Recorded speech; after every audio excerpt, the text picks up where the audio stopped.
Welcome to EasySpeakBD, where learning English becomes super fun and easy. In today's video, you'll learn 5 daily English sentences that you can use every day. Let's get started. Sentence 1. Tomar naam ki? What's your name? Use this when you want to ask someone's name politely. Sentence 2. Tumi kotha theke sekho? Where are you from? Great for starting a friendly conversation. Sentence 3. Ami bujhte parchi na? I don't understand. Use this when you are confused or didn't get something. Sentence 4. Tumi ki ama ke sahai karte paro?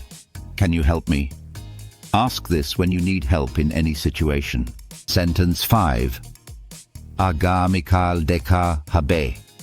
See you tomorrow. A simple way to say goodbye to someone. Thanks for watching.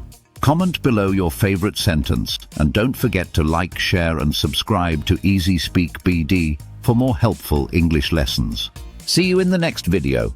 Bye.